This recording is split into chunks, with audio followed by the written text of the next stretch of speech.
Même si vous êtes le siège de fortes émotions et de forts sentiments, aux couleurs de ce que vous pouvez appeler de l'amour. Vous aurez peut-être du mal à accepter que cela n'a rien à voir avec l'amour. Comprenez-le vous-même. L'amour ne s'attache pas.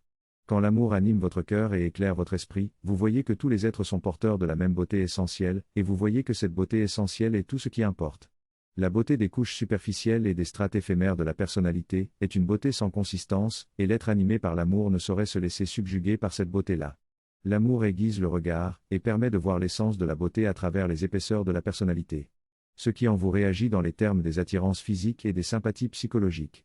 C'est-à-dire ce qui en vous s'exprime comme le désir de la chair et comme l'attachement à la personnalité. Ce n'est pas l'amour, c'est le désir charnel et le désir relationnel. Dans le désir charnel, il s'agit d'attirance sexuelle. Et dans le désir relationnel, il s'agit de l'envie de nouer et d'entretenir quelque forme de relation avec une personne. S'il faut concéder à appeler cela de l'amour, alors il faudrait accepter qu'il existe plusieurs sortes d'amour, de l'amour physique jusqu'à l'amour spirituel, en passant par l'amour affectif. L'amour spirituel ne fait pas de différence entre les personnes. Et il ne s'intéresse ni au physique de la personne, ni à la personnalité de la personne. L'amour physique est ce que vous éprouvez quand quelqu'un est pour vous une source de désir charnel. De par ses attributs physiques et psychophysiques.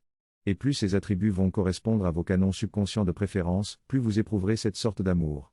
Que vous reconnaissez être seulement un désir quand il s'exprime dans des proportions modestes. Le désir est conditionné par le sentiment de l'accessibilité ou de l'inaccessibilité de la personne. On est toujours plus raisonnable et moins embourbé dans le désir, si la personne susceptible de fasciner est inaccessible socialement et relationnellement. L'amour affectif est souvent la réponse affective que vous avez, quand une personnalité agréable vous accorde une certaine qualité d'attention. Et plus la personnalité sera agréable, plus l'amour affectif que vous allez développer sera fort et sera susceptible de créer de l'attachement. La femme de votre vie. Ou l'homme de votre vie.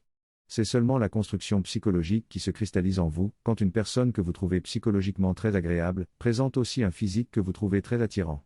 Et si cette personne vous a accordé beaucoup d'intérêt à un moment ou à un autre sur le terrain des jeux de séduction, alors la cristallisation se fait nécessairement.